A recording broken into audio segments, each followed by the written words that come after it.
Halo, Shalom. Wanita-wanita Tuhan yang luar biasa. Wow. Pasti semua baik-baik ya. Suara saya cukup terdengar nggak ya? Boleh dikasih inputannya? Oh. Shalom, shalom, shalom. Selamat siang semuanya. Shalom Ibu cantik, sis cantik, Ibu Rita Arifin. Wow, luar biasa ya semuanya ya.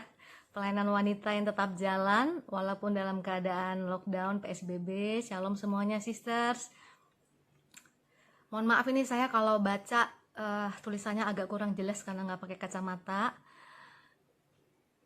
Ya, thank you ya kalau sudah bersama-sama kita bisa sharing firman Tuhan. Nanti kita juga dengar kesaksian, beberapa kesaksian yang akan saya sampaikan juga, bukti bahwa firman Tuhan yang kita baca hari ini adalah firman Tuhan yang dapat diandalkan. Shalom, shalom. Oke, kita menyembah Tuhan dulu semuanya ya, ibu-ibu, sebelum kita memulai sharing firman Tuhan. Hari ini temanya tentang wanita yang menaklukkan badai, yaitu sister semua dan saya, kita punya destiny, kita punya panggilan untuk tidak menyerah ya di dalam segala keadaan. Shalom. Artinya jangan mau kalah walaupun hari ini keadaan di sekeliling kita kelihatan gelap, nggak tahu harus berbuat apa, tapi biarlah kita semuanya menjalani apa yang menjadi desain kita ketika Tuhan menciptakan kita ya.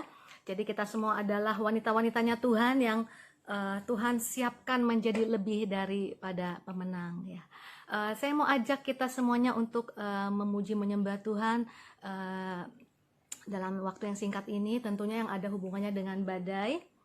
Saya akan memainkan gitar ya. Nah, sister semua bisa mengikuti lagunya So Simple, Lingkupiku, lagu yang menguatkan kita bahwa Allah selalu beserta kita.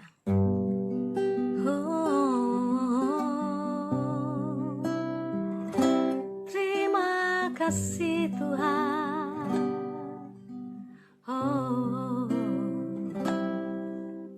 Lingkupiku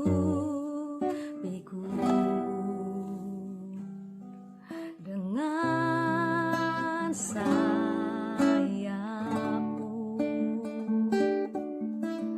naungiku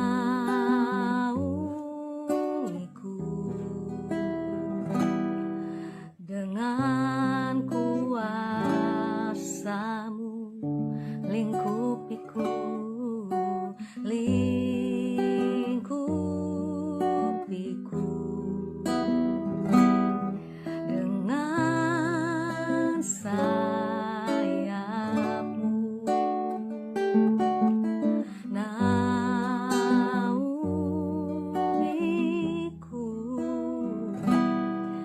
dengan kuasamu di saat badai bergelora. Ku akan terbang bersamamu, Bapa kau Raja atas pesta. Ku tenang sebab kau Allahku. Oh,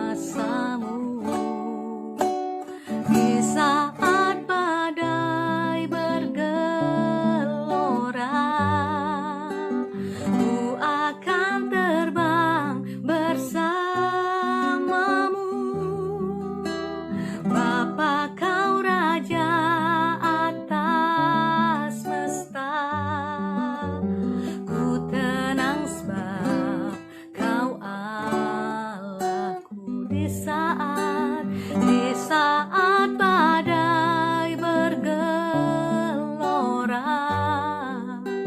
ku akan terbang bersamamu. Bapa, kau Raja atas semesta, ku tenang sebab kau Allahku. Mari kita menyembah Tuhan. Oh, kami tenang bersamamu, Yesus, hanya Kaulah andalan di dalam segala keadaan. Yesus, kami berseru kepadamu, Yesus, Yesus, Yesus. Tuhan tak pernah tinggalkan, tak pernah biarkan ku berjalan sendirian.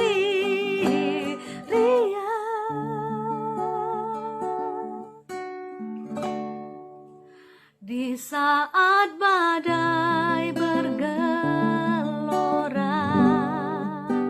ku akan terbang bersamamu.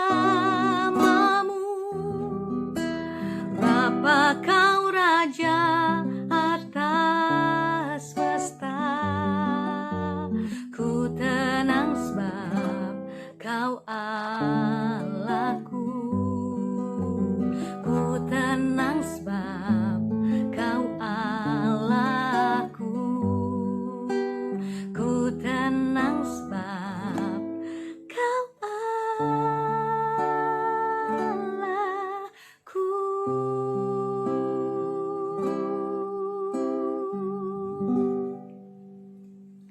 Terima kasih Bapa di surga, kami tahu di saat kami mengalami keadaan-keadaan yang tidak terduga, yang di luar daripada ekspektasi atau perhitungan kami tidak perlu takut Tuhan, karena Engkau adalah Allah sumber perlindungan kami yang tidak pernah meninggalkan kami. Pakai kami semuanya, kaum wanita ciptaan-Mu yang berharga ya Tuhan, supaya sungguh Tuhan dimanapun Kau tempatkan kami, di keluarga, di pelayanan, di usaha pekerjaan kami, dimanapun itu Tuhan, kami sungguh menjadi wanita yang memberikan inspirasi bahwa kami tidak perlu takut kepada badai, justru badai yang takluk kepada anak-anak Tuhan. Terima kasih Tuhan, karena Engkau Allah yang lebih besar dari badai. Terima kasih Tuhan Yesus, kami siap sharing firman Tuhan. Di dalam nama Tuhan Yesus Kristus, kita yang siap sama-sama katakan amin, amin, haleluya. Senang sekali bisa bersama saudari-saudari semuanya. Hari ini seperti tema yang sudah dibagikan, kita mau bicara tentang peranan seorang wanita saat badai itu terjadi. Dan badai itu bicara sesuatu yang tidak terduga, ya, tidak bisa diprediksikan dan tiba-tiba terjadi, dan dampaknya itu begitu dahsyat. Dan hari-hari ini kalau kita sedang dilanda dengan COVID-19, ini badai yang belum pernah terjadi yang sebelumnya. Mungkin ratusan tahun yang lalu pernah terjadi ketika flu Spanyol juga membinasakan mungkin hampir berapa persen populasi bumi, tapi kita tidak hidup di zaman itu. Nah, banyak badai terjadi ya. Sebelumnya di Indonesia juga banyak bencana terjadi yang luar biasa dampaknya, merugikan. Tapi itu hanya satu wilayah. Mungkin kita masih ingat tsunami di Aceh. Kita masih ingat juga gempa yang terjadi di mana-mana, termasuk di Palu, di mana ada likuifaksi yang selama ini kita belum pernah dengar. Nah, saudari-saudariku, saya ingat sekali pada masa terjadi badai itu di Palu, uang itu seperti nggak ada artinya. Ya, kita punya relationship dengan orang yang hebat pun nggak bisa diandalkan, nggak ada yang bisa diandalkan. Dan itu memang mengajar kita untuk lebih dekat sama Tuhan. Tapi itu terjadinya hanya di satu wilayah. Nah, kali ini terjadinya di seluruh muka bumi. Tadinya orang pikir hanya terjadi di China, tapi nggak lama kemudian akhirnya sekarang seluruh muka bumi, seluruh benua sudah merasakan dampaknya. Jadi kalau dulu hanya satu wilayah, satu bagian kecil wilayah yang mengalami bahwa uang itu seperti nggak ada artinya ya, koneksi nggak bisa diandalkan, orang lain masih bisa berjalan aja seperti biasa karena nggak ngerasakan dampaknya. Tapi kalau kali ini semua merasakan dampaknya. Artinya apa? Kalau kita coba aja kita renungkan, kita punya tas banyak pun, tas branded banyak pun, nggak mau pakai kemana? Ya. Jadi artinya seperti kelihatan tanda petik kayak tidak berguna. Biasa bisa libur ke luar negeri kalau anak-anak libur di akhir semester. Kita punya uang banyak pun kita nggak bisa kemana-mana. Jadi artinya hari-hari ini saudari-saudariku, bahkan dampaknya itu luar biasa ya. Saudari pasti sudah banyak terima sharing tentang ini, bahwa tidak hanya secara fisik sakit penyakit ya yang menghantui, tapi juga bisnis, pekerjaan, usaha, bahkan masa depan ya, mau sekolah, mau bagaimana, semuanya terkena dampaknya. Jadi artinya kita harus belajar dari Alkitab, karena Alkitab itu banyak terjadi badai ya. Dan puji Tuhan ada tokoh wanita banyak sekali di Alkitab yang bisa menjadi panutan kita, role model kita kalau menghadapi badai itu seperti apa. Karena mereka itu mengalami badai dan mereka muncul lebih daripada pemenang. Mereka menaklukkan badai. Dan hari ini kita mau belajar itu dari Deborah ya. Saya mau ajak sister semua untuk buka firman Tuhan ya. Kita harus baca firman Tuhan karena firman Tuhanlah yang bisa memberikan kekuatan yang baru kepada kita, dan firman Tuhan tuh tidak pernah berubah ya. Kalau segala sesuatu ada masa expirednya, berhentinya. Badai ini pun akan berlalu. Tapi firman Tuhan tidak akan berlalu dan artinya bisa memberikan pertolongan yang luar biasa. Nah, saudari-saudariku, kita baca ya Deborah ya, Hakim-Hakim 4 ayat 3 dan 4 saya bacakan buat kita semuanya. Lalu orang Israel berseru kepada Tuhan sebab Sisera mempunyai 900 kereta besi dan 20 tahun lamanya ia menindas orang Israel dengan keras. Ayat 4, pada waktu itu Deborah, seorang nabiah, istri Lapidot, memerintah sebagai hakim atas orang Israel. Deborah ini tokoh yang mewakili kita semuanya. Jadi dia muncul ya, memberikan kekuatan, encouragement kepada orang Israel, khususnya kepada pahlawan-pahlawannya. Padahal Deborah ini seorang wanita sama seperti kita. Dia nggak bisa berperang, saudari-saudariku. Dia bukan orang yang ngerti strategi peperangan. Dia bukan orang yang bisa memakai senjata-senjata perang. Dia seorang wanita biasa. Tapi karena ada seorang Deborah, dan Deborah menjadi hakim wanita di antara begitu banyak hakim-hakim pria, dan saudari-saudari bisa lihat semua hakim-hakim pria itu mereka adalah orang-orang yang maju berperang. Deborah tidak. Jadi artinya kita juga mungkin bukan orang yang seperti itu, yang perkasa, yang menaklukkan badai dengan keperkasaan, kehebatan kita. No, kita sama seperti Deborah. Tapi kalau Deborah bisa dipakai Tuhan, seseorang yang biasa-biasa, ya, yang mungkin secara fisik pun lemah, artinya kita pun bisa dipakai Tuhan. Nah, saat itu kita lihat bahwa 20 tahun lamanya bangsa Israel ada di dalam penindasan. Jadi artinya begini, kalau orang ditindas pada masa itu, mereka nggak berdaya, saudari-saudariku. Mereka nggak bisa leluasa keluar, mereka nggak bisa leluasa berbisnis, berusaha. Kita ingat pada zaman Gideon, kejadian yang sama, Gideon juga diangkat menjadi hakim. Gideon ini juga sampai waktu mau mengirik gandum, begitu ketakutannya, ini lockdown luar biasa ini, sampai dia mengirik gandum itu di pengirikan anggur. Ya, kalau yang pernah pergi ke Israel melihat pengirikan anggur itu tempat yang kecil ya. Pengirikan gandum itu harus tempat yang terbuka, yang luas ya, ada panas matahari. Jadi artinya begitu ketakutannya. Nah, saudara-saudari perlu cermati. Banyak orang mengatakan bahwa kalau terjadi pandemi sekarang ini adalah hukuman Tuhan. Saya teramat sangat percaya Allah yang kita sembah adalah Allah yang penuh kasih. Dia bukan Allah itu yang kayak tepok-tepokin ya. Misalnya kita, oh ini kamu berbuat jahat, enggak seperti itu. Artinya kalau ini terjadi, ini karena perbuatan manusia juga. Kenapa bangsa Israel dibuang 70 tahun ke pembuangan? Saudari, kalau saudari baca di firman Tuhan dikatakan, dilalaikannya tahun-tahun sabat. Artinya semua orang kerja terus, sabat nggak peduli. Nggak ada waktu buat Tuhan. Pokoknya kerja, cari uang. tanah pun harus punya waktu perhentian. Ya. Kenapa ada musim dingin? Kenapa ada musim gugur dan lanjutkan musim dingin? Supaya tanah istirahat. Ya. Supaya tanah itu sabatikal. Ya. Pada saat nanti selesai musim dingin, dia mulai masuk musim semi dan musim panas, siap untuk ditanami lagi. Manusia pun seperti itu. Ada waktunya untuk bekerja dan ada waktu harus fokus sama Tuhan. Ketika itu dilalaikan, saudari-saudariku, maka yang terjadi adalah manusia yang keluar dari garis-garis yang sudah ditetapkan Tuhan, akhirnya banyak bala badai terjadi. Saya sangat terberkati sekali waktu masa-masa awal dulu kan banyak yang sharing ya tentang waduh ini akibat corona begini, akibat corona begini. Saya sangat terkesan sekali melihat foto di India.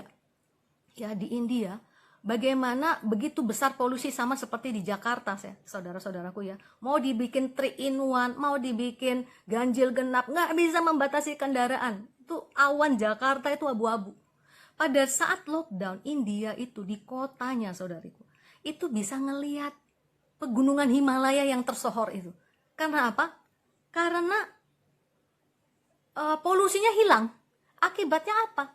Ini artinya bahwa tanah di sana pun mengalami, ketika orang nggak bisa berbuat apa-apa, dia sabbatical. Jadi akhirnya manusia itu dipaksa untuk sabbatical. Nah, orang Israel juga sama. Ketika sudah dilepaskan oleh Tuhan, mulai lupa sama Tuhan. Karena lupa sama Tuhan, tidak ada proteksi lagi. Mereka keluar dari perlindungan firman Tuhan, terjadilah 20 tahun lockdown. Ini artinya apa? Nggak punya lagi rasa percaya diri. Ya. Yang paling berbahaya itu adalah di situ, saudariku. Makanya wanita penakluk badai, saudari-saudari lihat, kenapa Deborah itu berbeda? Karena Deborah, saya akan bagikan 3 poin. Supaya apa? Sebenarnya bisa banyak poin ya, tapi untuk membuat kita lebih gampang mengingat dan mengaplikasikannya. Wanita penakluk badai itu adalah wanita. Kalau badai kita lihat ada gelombang, fokusnya itu Tuhan, bukan wave, bukan gelombang, bukan keadaan. Fokusnya itu Tuhan. Jadi lihat Tuhan. Kalau lihat yang lain-lain takut. Ya. Lihat akibat-akibat dampak badai, kita takut semua. Seorang Petrus pun begitu dia jalan di atas air, saudari-saudari, begitu dia merasakan angin kencang, langsung dia ketakutan dan dia tenggelam. Nah, orang yang bisa survive itu adalah orang yang fokusnya kepada Tuhan, dan ini terlihat berkali-kali terjadi di Alkitab. Wanita-wanita yang mengalami badai, keluarganya mengalami badai. Naomi, ya, seluruh keluarga habis, hanya tinggal menantu. Saudari-saudari, banyak orang yang berpikir Naomi ini orang yang lari dari Tuhan. Saya bilang no. Naomi ini orang yang fokusnya sama Tuhan. Ketika dia kembali ke tanah Israel, apa dia katakan? Jangan sebut lagi namaku Naomi. Pleasure, menyenangkan hati Tuhan. Karena tidak yang senang ku alami. Panggil aku Mara, bitter. Ini bukan orang kepahitan, no. Karena apa? Dia memutuskan pada saat badai besar terjadi dalam kehidupannya, dia fokus sama Tuhan. Dia kembali ke Israel. Dia datang sama Tuhan. Jadi hari-hari ini, kalau saudari-saudariku tertuju matanya kepada Tuhan, kita bisa takut. Tapi seperti Daud, waktu aku takut, aku percaya kepadamu. Bahkan rasa takut itu perlu, saudari-saudari. Kalau nggak ada rasa takut, bahaya. Ya. Orang yang nggak ada rasa takut, semuanya comfort zone dalam hidupnya, semuanya baik dalam hidupnya, percayalah. Pasti nggak akan takut akan Tuhan. Tapi begitu ada goncangan sedikit seperti ini, ambil kesempatan ini untuk mengembalikan fokus. Bukankah sering ya kalau kita out of focus ya, kalau kita lagi mau memotret sesuatu ya. Nah, artinya apa? Kembalikan fokusnya. Kalau hari-hari ini banyak hal yang membuat kesibukan kita, mungkin kita masih ada di gereja, mungkin kita masih melayani, tapi fokusnya mulai blur. Yesusnya mulai blur, ini harus kembali kepada Tuhan. Focus on Jesus, not waves. Focus on Jesus, fokus pada Tuhan Yesus, bukan pada gelombang. Maka kita lihat, wanita-wanita lain di Alkitab, Hana, ya, nggak punya anak, datang sama Tuhan. Walaupun hatinya tercederai, masuk rumah Tuhan. Itu Hana, perempuan sunem, ya, anaknya meninggal. Suaminya aja nggak pergi ke Nabi loh, saudariku. Dia datang sama Tuhan. Artinya apa? Dia itu fokus bukan kepada air matanya. Dia fokus kepada Tuhan. Mata itu harus tertuju kepada Tuhan.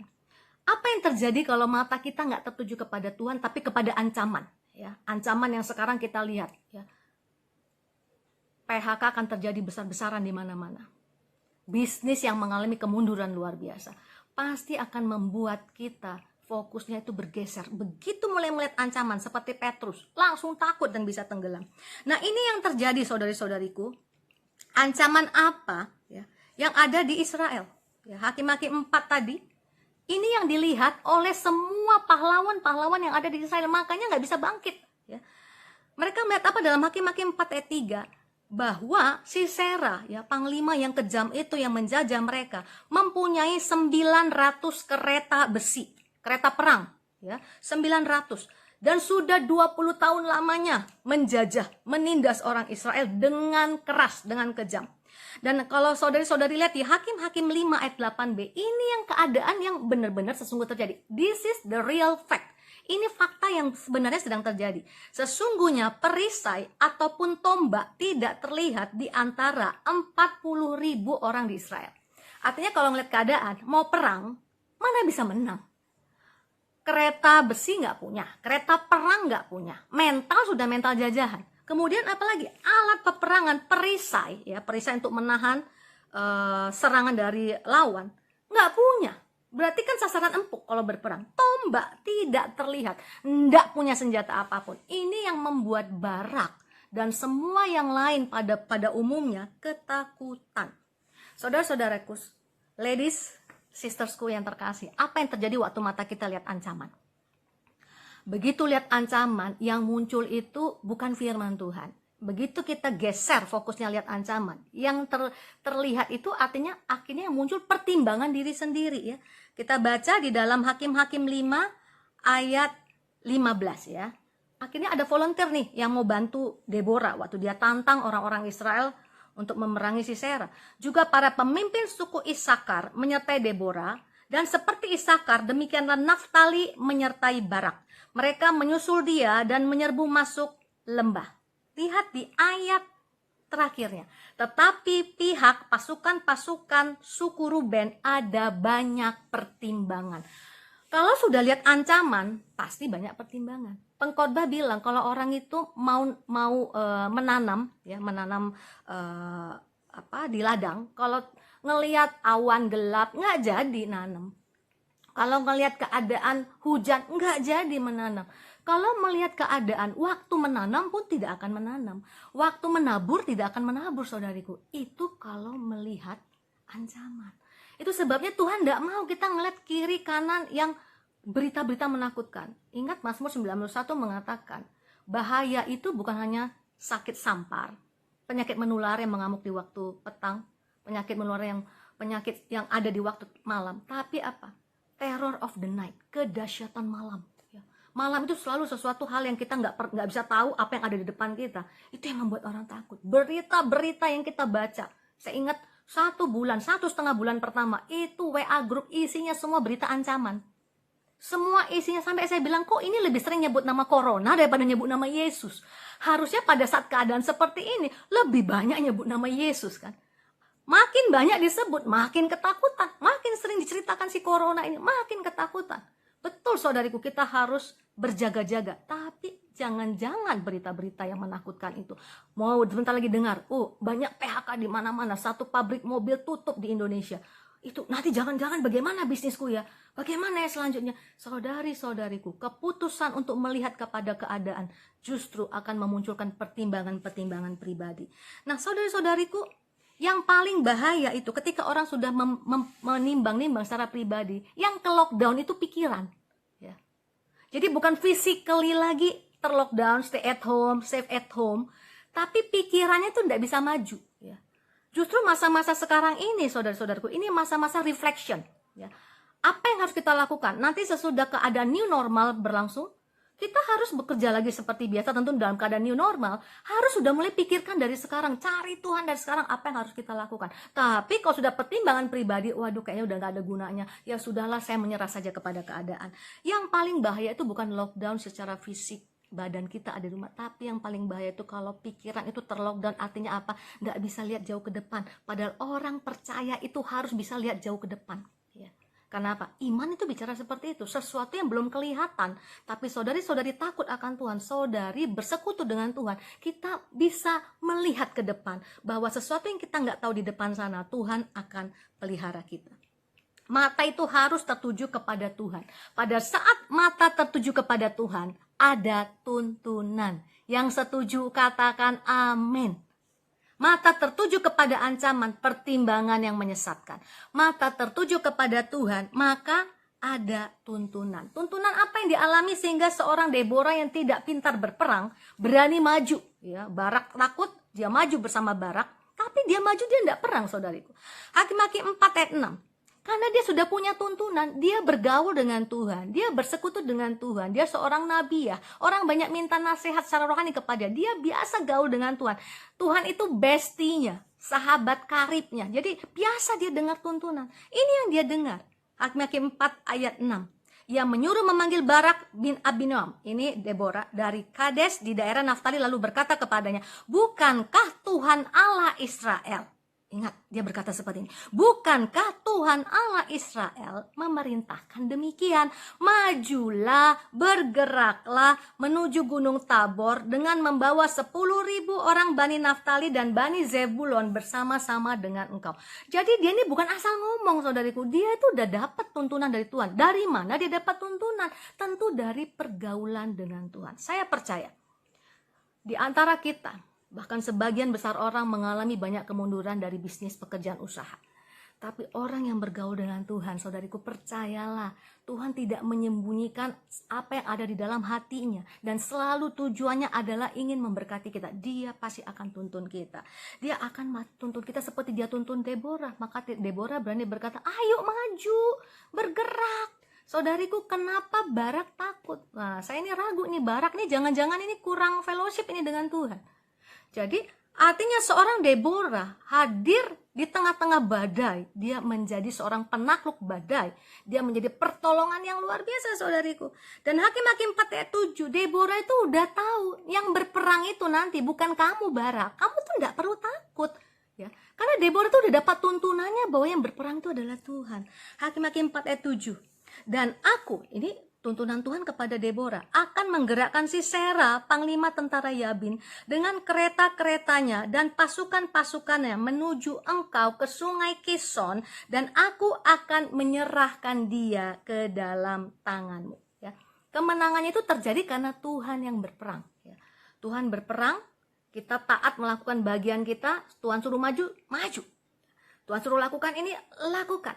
Nah, saudara-saudariku, bahkan seringkali tuntunan yang terjadi itu enggak, misalnya dalam bisnis pekerjaan usaha, bukan begini loh, saudariku. Aku begitu tiba-tiba audible akan melakukan ini, enggak. Karena firman Tuhan berkata seperti ini, hati nuraniku dalam Mazmur mengajari aku di waktu malam. Jadi seorang yang biasa bergaul dengan Tuhan, dia pasti bisa membedakan mana suara gembalanya, mana suara yang bukan gembalanya, mana suara Tuhan Yesus, mana suara yang akan menyesatkan. Karena terbiasa. Ya, kita sudah punya pasangan di rumah, ya, suami kita, ya. Pasti beda sebulan menikah dengan 10 tahun menikah. 10 tahun menikah, setiap kali berkomunikasi, bahkan tanpa kata-kata pun, kita bisa mengerti gitu ya. Karena apa? Fellowship. Jadi hari-hari ini, saudariku, untuk mendapatkan tuntunan dari Tuhan, ya. Tuntunan dari Tuhan, banyak baca firman Tuhan, banyak renungkan firman Tuhan. Sudah nggak usah disuruh-suruh lagi, tiap hari pagi-pagi cari Tuhan. Bangun hubungan dengan Tuhan, supaya apa? Supaya ketika kita karib dengan Dia, kita mengerti tuntunannya. Mazmur 119 ayat 97 berkata, ini orang yang suka bergaul dengan Tuhan. Betapa ku cintai Tauratmu. Aku merenungkannya sepanjang hari. Jadi merenungkan tuh meditate. Begitu dibaca, diolah lagi, diolah lagi, diolah lagi. Ayat 98, perintahmu membuat aku lebih bijaksana daripada musuh-musuhku. Sebab selama-lamanya itu ada padaku. Firman Tuhan membuat kita bukan orang paling pintar. Firman Tuhan gak tiba-tiba menyulap kita jadi orang yang talentanya 5. Enggak.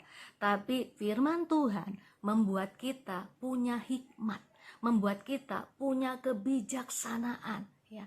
Dan saudara-saudariku perlu ingat, Kenapa kita harus fokus sama Tuhan? Firman Tuhan selalu mengatakan, tidak pernah Dia biarkan kita di dalam badai. Ingat pada saat murid-murid bersama Tuhan Yesus, ya, ada dalam perahu. Badai membuat fokusnya murid-murid itu berubah. Nggak lagi lihat Tuhan Yesus, lihat badai. Semua ketakutan. Begitu ketakutan, Yesusnya hilang dari pandangan. Ya. Begitu ketakutan menghadang mereka, mereka lupa sudah berkali-kali dengar Tuhan Yesus berkhotbah dan melihat Tuhan Yesus membuat mujizat, sampai keluar dari perkataan mereka, apakah engkau tidak peduli kepada kami? Bagaimana orang yang sudah jalan setiap hari bersama Tuhan bisa berkata seperti itu? Itu karena out of focus, ya. Tapi saudariku lihat, kalau mereka fokus sama Tuhan, sama firman, sebelum mereka menyeberang, Tuhan Yesus sudah ngomong gini, mari kita pergi ke seberang. Ada God's promise bahwa pasti akan sampai ke seberang. Makanya orang yang bergaul sama firman Tuhan pasti akan dapat janji-janji Tuhan. Saya membiasakan diri saya, ya, kalau saya saat teduh, kalau saya punya pergumulan nih saudariku, ya, apakah untuk anak, ya, untuk pelayanan, untuk keluarga, karena pergumulan itu pasti akan membuat kita selalu teringat, ya, bahwa kita lagi ada sesuatu yang mau kita doakan. Saya percaya Tuhan pasti bicara sama kita. Jadi ketika saya baca firman Tuhan dan kemudian saya diingatkan terhadap pergumulan saya, langsung saya berhenti dari semua kegiatan saya. Saya copy paste itu firman, saya pindahkan ke notes. Apa yang saya lakukan? Every day saya perkatakan. Tiap hari saya perkatakan, karena saya percaya yang diperhadapkan kepada saya dari sekian banyak firman Tuhan, itu pasti janji Tuhan. Orang yang memiliki janji Tuhan, dan kalau Tuhan berjanji tidak pernah tidak menepati. Janji Tuhan sebelum ada badai, marilah kita pergi ke seberang. Marilah kita pergi ke seberang. Artinya apa? Pasti sampai ke seberang. Jadi kalau hari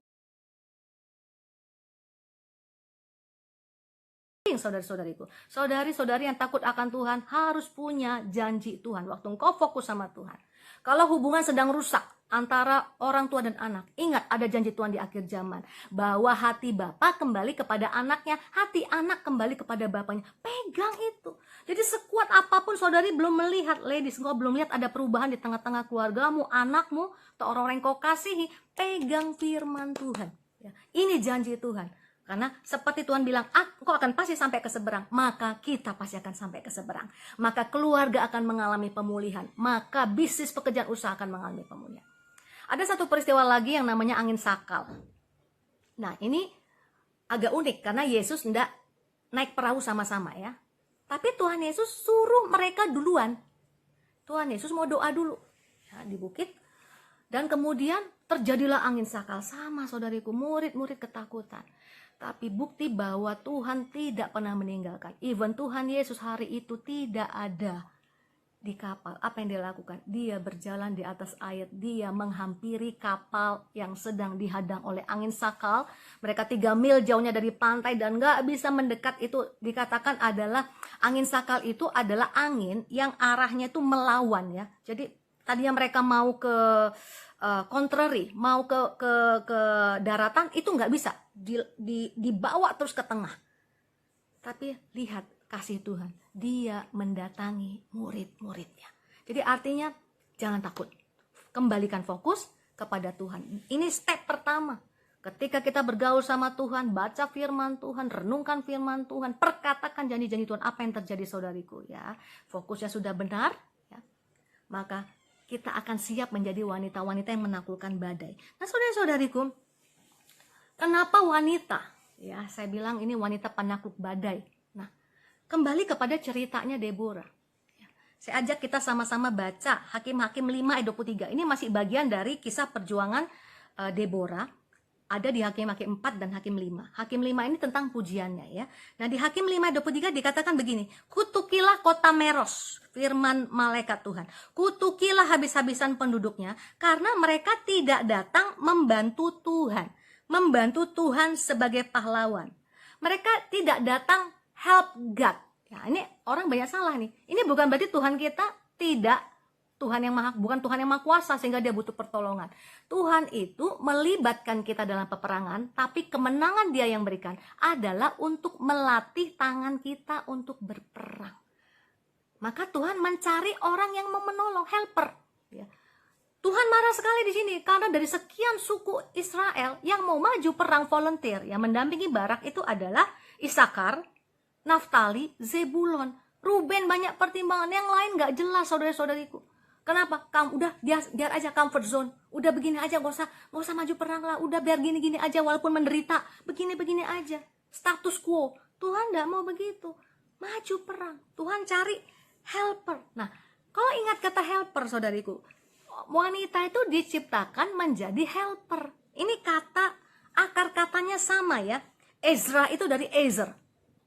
Waktu Tuhan menciptakan Adam, dia bilang begini, ciptaannya sempurna nggak? Ciptaannya baik-baik. Tapi Tuhan katakan tidak baik kalau Adam ini seorang diri saja. Maka aku menciptakan seorang Ezer. Seorang penolong. Yang akan membuat ketika dia bersekutu dengan Adam, persekutuannya itu menghasilkan sesuatu yang luar biasa baik. Artinya saudariku, kita ini wanita, kita Ezer. Tuhan mencari Ezer, ya. Dan nggak kebetulan di sini contohnya adalah Deborah. Maka saya katakan saudariku, Anda dan saya ini adalah ciptaan Tuhan yang dahsyat.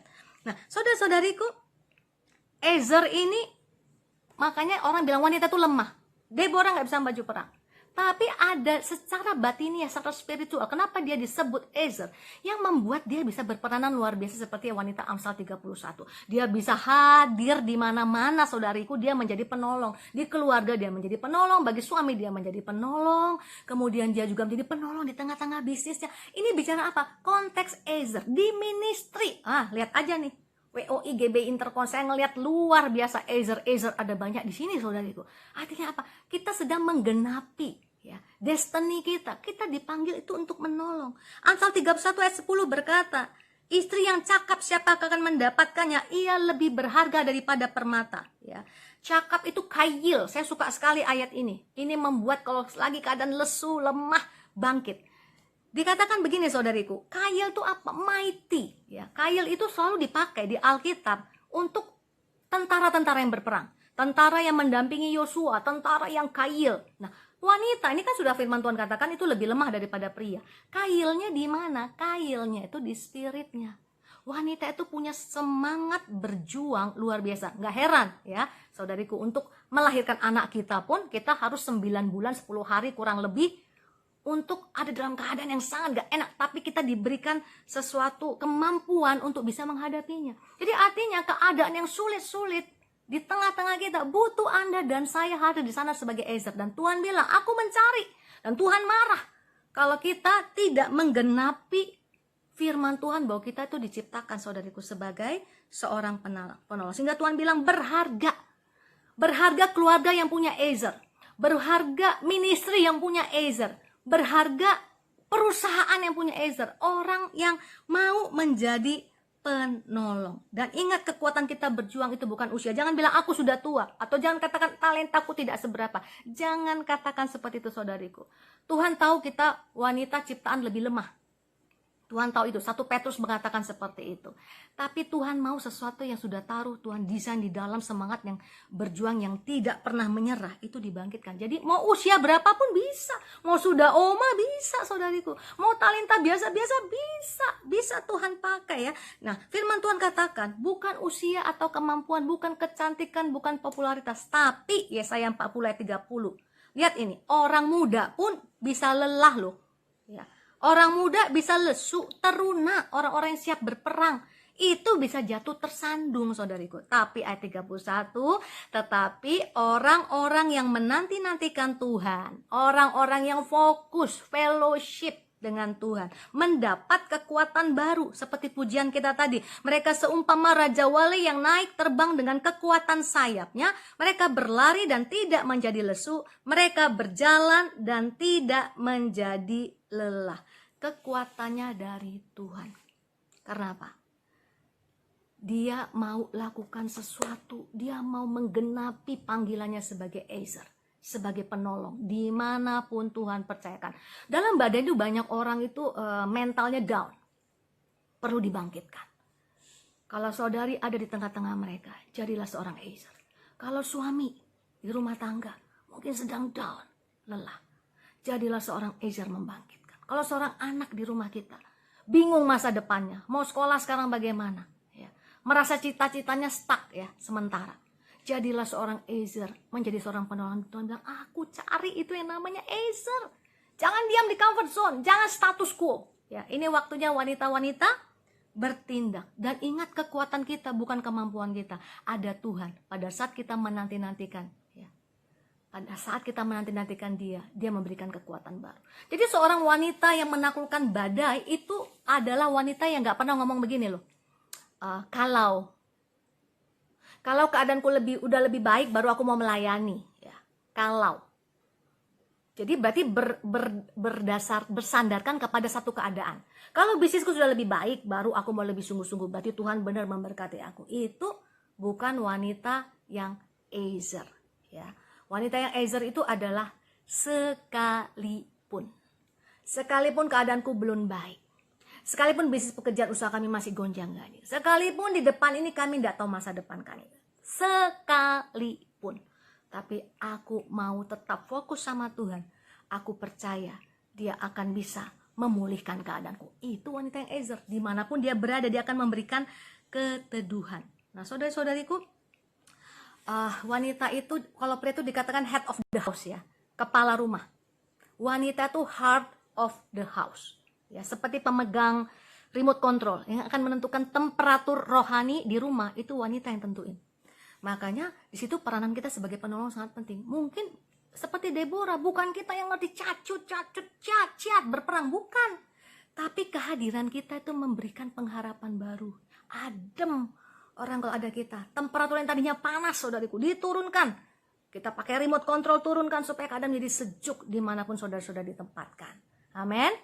Itu wanita yang Ezer. Maka dimanapun dia berada, saudariku, dia tidak takut kepada ancaman. Dia fokus sama Tuhan dan dia hadir sebagai seorang penolong. Dia rindu hidupnya menjadi berkat bagi orang lain. Nah, saudariku, saya ingat nih ya, mertua saya dulu di usia ke-40 tahun itu didiagnosa penyakit ginjal yang cukup parah ya. Jadi dia merasa, dia takut hidupnya udah gak panjang. Padahal umurnya masih 40. Jadi anaknya mungkin yang paling bungsu pun masih masih SMP begitu ya, saudariku. Jadi artinya begini, dia takut gitu, loh nanti gimana anakku ya, belum ada yang lulus, belum ada yang menikah. Nah, dia tuh intuisinya tuh akhirnya membawa dia datang sama Tuhan. Dia datang sama Tuhan, dia baca Alkitab. Soalnya di Alkitab Hizkia kan boleh diperpanjang umurnya. Dia minta sama Tuhan, Tuhan, jangan ambil aku sekarang Tuhan. Jangan ambil aku sekarang. Aku minta Tuhan, sampai anak bungsuku menikah, baru Engkau panggil aku. Jangan sekarang Tuhan. Jangan sekarang. Dan akhirnya saudariku, dalam satu kebaktian di kebaktian KKR Mori Serulo di Jakarta, mertua saya ngalamin kesembuhan total. Dan saudari, dia berpikir begitu anak yang terakhir yang bungsu menikah, kemudian nanti selesai dia. Tapi ternyata kalau kita berdoa, nah ini untungnya wanita yang suka mencari Tuhan dan berdoa, Tuhan itu kalau jawab tidak pernah persis sama. Ya, kalau kita minta yang kita rasa itu cukup 100, dia pasti akan beri lebih dari 100. Karena Tuhan tuh menjawab lebih daripada apa yang kita doakan dan pikirkan. Pikir nanti kalau anak yang bungsu sudah menikah, kemudian gak lama dia dipanggil. Mertua saya baru meninggal, saudariku, tahun lalu, umur 83 tahun, sampai punya bonus 1 cicit. 5 anak mantu semua punya anak 3, jadi punya 15 cucu, plus 1 cicit. Itu artinya apa, saudariku? Diberikan Tuhan karena semangat Ezer, ya. Bukan minta tambah usia supaya tambah hebat, tambah luar biasa, tapi kepengen kehadiranku ini Tuhan masih dibutuhkan. Aku mau anak-anakku merasakan kasih sayang seorang ibu. Oh, kalau doa yang seperti ini, saudariku, Tuhan senang banget karena ini adalah menggenapi panggilan kita sebagai Ezer. Ya. Kalau kita dalam keadaan kita yang biasa-biasa, tapi kita kepengen melayani, kepengen menggenapi panggilan kita sebagai Ezer. Oh, lihat saudariku, Tuhan akan berperkara dengan kita, Tuhan akan pakai kita luar biasa. Ingat tadi pertama, fokus kepada Jesus, not the waves. Fokus kepada Tuhan, bukan ancaman. Ya. Dan yang kedua, saudari-saudariku, tadi adalah bahwa kita ini helper, ya, not helpless. Wah, jauh sekali nih bedanya. Helper itu menolong, ya, apapun keadaannya. Kalau helpless, nggak punya pengharapan lagi, quit, ya. Jadi hari ini ingat, kau Ezer, aku Ezer, sis, kita semua Ezer, ya. Kita ini helper, ya, penolong, ditempatkan Tuhan. Makanya jangan meminta sesuatu untuk kepentingan diri sendiri. Minta sesuatu menjadi helper di tengah orang lain. Namanya penolong itu nolong orang lain. Adam, Hawa itu diciptakan untuk nolong Adam. Kita diciptakan untuk nolong orang lain yang Tuhan tempatkan di sekeliling kita. Nah, saudari-saudariku, orang yang seperti ini akan menaklukkan badai. Kehadiran Deborah, saudari-saudariku ya. Dia mau menjadi helper di tengah-tengah mereka, maka dia menaklukkan badai. Yang terakhir, saudari-saudariku ya, maka yang pertama fokus on Jesus not the waves, kita ada helper not helpless. Yang ketiga, keberadaan kita ini complete not compete, membuat sesuatu itu menjadi utuh, ya, menyempurnakan, bukan untuk bersaing. Karena banyak orang yang khotbahkan tentang Deborah dan Barak ini kadang-kadang kayak gerakan feminin gitu ya, mengangkat harkat wanita sepertinya prianya ndak bisa apa-apa. Deborah ndak punya spirit seperti itu, saudariku.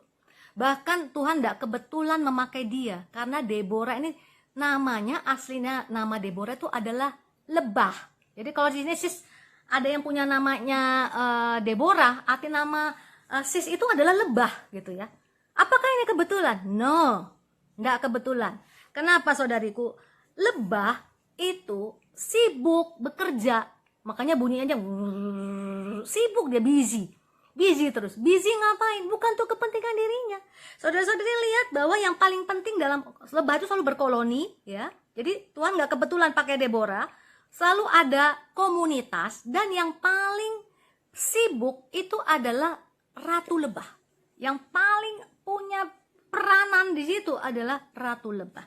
Bahkan ada satu statement yang sangat luar biasa. Jika lebah punah dari muka bumi, maka manusia hanya bisa bertahan hidup 4 tahun saja. Kenapa bisa begitu? Kalau lebah ini hilang dari muka bumi, kita semua, ini lebih gawat nih daripada COVID-19, hanya bisa hidup 4 tahun saja. Karena pembuahan untuk tumbuh-tumbuhan tanaman yang kita konsumsi 85% di seluruh muka bumi itu dilakukan oleh lebah.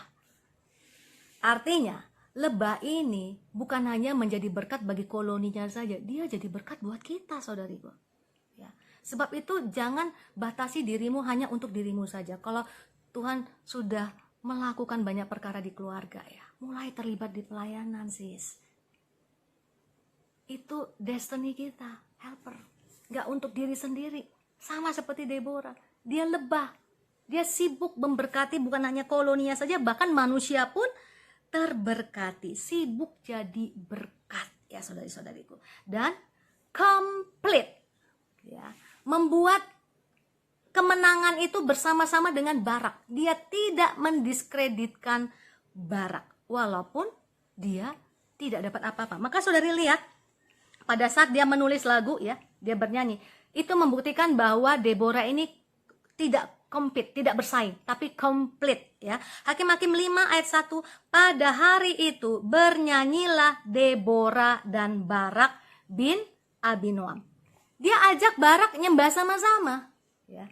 Dia ajak Deborah enggak, waduh, tadi kan udah bener nih buatan saya, dan kemudian muncul sendirian. No, dia ajak Barak nyembah sama-sama. Dan dia kembalikan semua hormat kemuliaan kepada Tuhan. Karena bahayanya wanita-wanita ini, saya lihat kadang-kadang banyak jadi kayak perkasa gitu ya. Karena Amsal tadi 31 membuat kita tuh multitasking, kelihatan di mana-mana, dan akhirnya tanpa disadari mulai mengecilkan peranan suami. Ingat, suami itu head of the house. We are the heart. Hatinya rumah itu di kita. Kepalanya bukan kita. Sekalipun kita kelihatannya lebih banyak, kelihatannya berperan, itu bukan karena kita hebat. Karena memang sudah diberikan, pria itu tidak diberikan multitasking. Yang diberikan tuh kita. Jadi kalau Tuhan sudah desain, kita lakukan seperti itu bukan kita yang hebat. Tuhan kita yang hebat. Amin. Tuhan kita yang membuat kita seperti itu. Nah, dia ajak Barak nyembah. Artinya, dia nggak mau muncul sendirian. Dia ajak Barak. Dia munculkan Barak. Dan semua hormat kemuliaan dikembalikan kepada Tuhan. Ayat 2, karena pahlawan-pahlawan di Israel siap berperang, karena bangsa itu menawarkan dirinya dengan sukarela, pujilah Tuhan. Ayat 9, hatiku tertuju kepada para panglima Israel, kepada mereka yang menawarkan dirinya dengan sukarela di antara bangsa-bangsa itu. Pujilah Tuhan. Orang yang complete sesuatu, not compete. Kalau orang yang compete, ya, bertarung, bersaing, pasti karena mau hormat kemuliaan bagi diri dia. Di mana-mana tempat, mau di rumah tangga, mau di pelayanan, di pekerjaan, orang yang compete itu spirit bersaing itu saudaraku, pasti ingin maju, ingin naik, ingin kelihatan, ingin namanya dikenal. Di mana-mana kalau kita mau cari nama, yang terjadi adalah kekacauan. Sama seperti Babel. Menara mau cari nama, bukan nama Tuhan. Bukan nama Tuhan, nama sendiri, nama keluarga sendiri, nama suku sendiri. Apa yang terjadi? Kekacauan, Babel terjadi. Tapi beda. Barak, Deborah datang sama Tuhan. Hormat kemuliaannya bagi namamu. Kalau hari-hari ini Tuhan pakai sis dan saya sebagai wanita yang menaklukkan badai, jangan pernah meninggikan dirimu. Jangan pernah merendahkan suamimu. Jangan pernah merendahkan orang-orang yang mungkin kelihatannya karena engkau yang help mereka. Kelihatan kita jadi seperti lebih dari mereka. Jangan pernah ambil hormat kemuliaan. Aku ada di sini untuk mengkomplit, bukan untuk mengkompet, bukan untuk bersaing, tapi menjadi bagian satu dengan yang lainnya untuk satu rencana Tuhan yang luar biasa. Enggak ambil nama, worship, praise God. Sehingga saat-saat ini kita lihat ya, gereja ada di rumah-rumah. Semua kita nyembah Tuhan. Ya. Tuhan kembali ditinggikan. Orang-orang sekarang sabbatical. Saya percaya kita di sekarang sebenarnya semuanya walaupun dikatakan PSBB mau lockdown, kita disuruh sabbatical sama Tuhan. Artinya kita nggak leluasa beraktivitas seperti biasa. Sabbatical. Supaya apa saudariku? Mungkin selama ini kita sudah mulai cari nama. Mungkin kita selama ini udah mulai meninggikan diri kita. Mungkin kita sudah mulai lupa Tuhan. Kita mulai lupa panggilan kita. Nah saudara-saudara, ini waktu-waktunya, jangan sampai ini semua selesai, nggak ada terjadi sesuatu perubahan hati yang baru di dalam hidup kita. Nyembah. Puji Tuhan. Dan saya percaya akan terjadi pemulihan luar biasa. Nah saudara-saudariku, saya akan akhiri dengan kisah kesaksian ya. Tentang seorang wanita ya, ini sahabat saya ya. Yang tahun lalu ngalami badai di keluarga. Alami badai di keluarga dan itu pasti nggak enak. Tapi yang luar biasanya dia mau fokus sama Tuhan. Dia cari nasihat dari Tuhan. Dia minta didoakan oleh hamba Tuhan. Artinya apa? Dia nggak cari solusi-solusi yang lain. Dia cari Tuhan. Dan itu tahun lalu saudariku. Nah tahun ini bagaimana? Ketika saya nggak terlalu sering banyak lagi berkomunikasi. Kemudian beberapa waktu ini kami ketemu lagi. Dia punya bisnis yang sangat terpengaruh, terdampak oleh COVID-19 karena bisnisnya adalah man to man. Jadi harus klien berhadapan langsung dengan dia dan bisnis yang cukup sukses.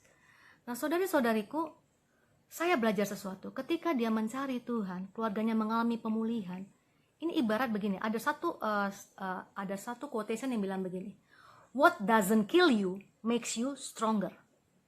Apa yang gak bisa menghancurkan engkau, maka ketika nanti ada badai di depan akan membuat engkau lebih besar, lebih hebat, lebih kuat. Kalau nyamuk kita semprot pakai baygon, gak mati nih, ya. Dia terbang lagi, maka lain kali kita semprot pakai baygon yang sama dia gak akan mati sis, kebal. Ya. Jadi artinya apa? Badai yang dulu dia alami dia datang sama Tuhan, badai yang sekarang mungkin bukan di keluarga lagi tapi di penghasilan. Tutup uang cash udah tinggal sedikit, dah nggak bisa bikin apa-apa.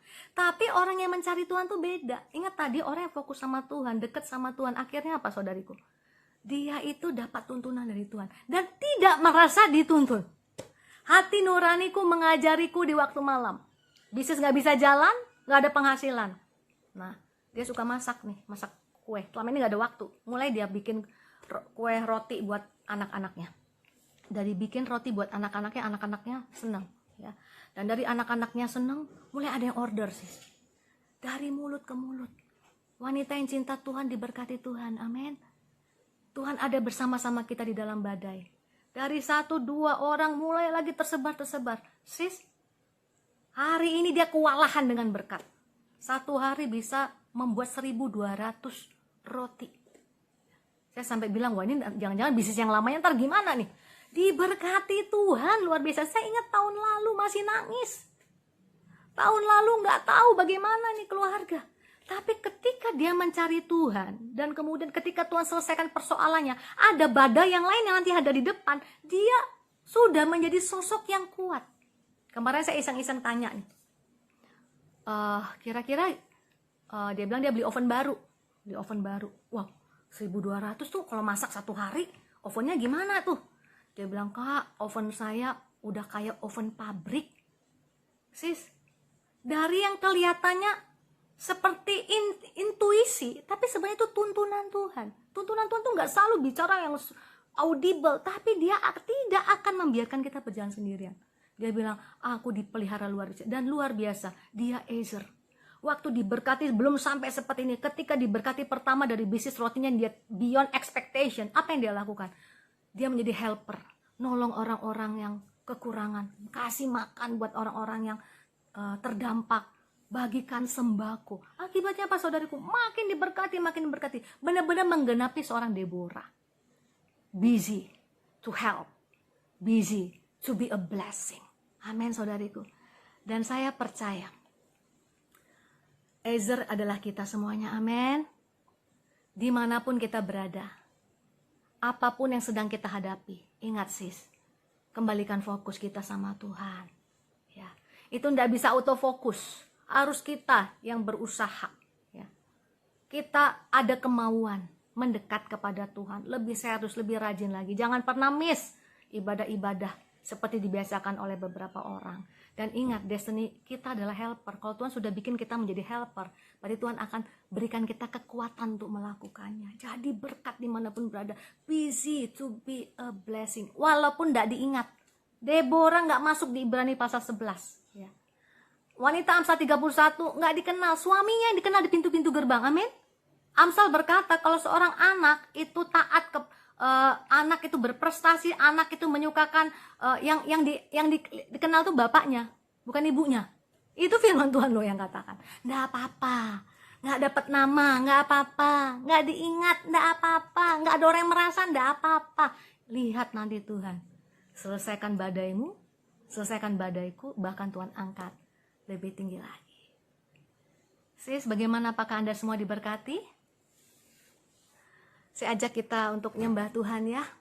Pujian yang tadi lagi ya.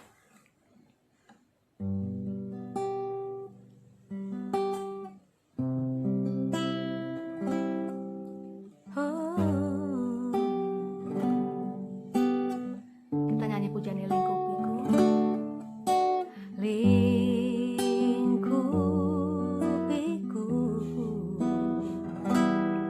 dengan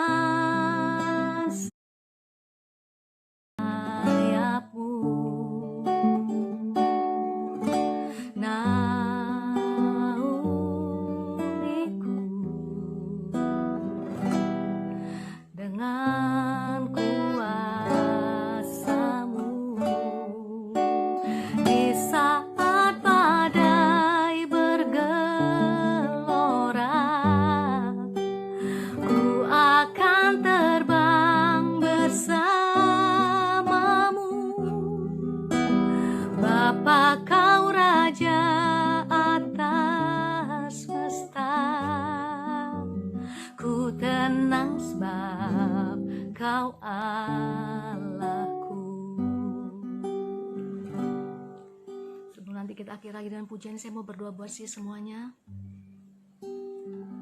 Terima kasih Tuhan, panggilan yang begitu spesial dalam hidup kami Tuhan. Ampuni kami kalau kami merasa tidak berharga Tuhan. Ampuni kami kalau kami merasa nothing Tuhan, tidak punya tempat Tuhan di dalam pelebaran kerajaan-Mu, dalam ministry. Tidak merasa dihargai Tuhan, merasa bodoh, merasa tak berdaya. Ampuni kalau kami Tuhan keluar dari fokus bahwa Allah yang kami sembah adalah Allah yang besar ya Tuhan. Ampuni kami kalau kami melihat ancaman yang ada di depan kami Tuhan Yesus. Ampuni kami kalau kami melihat profit kami yang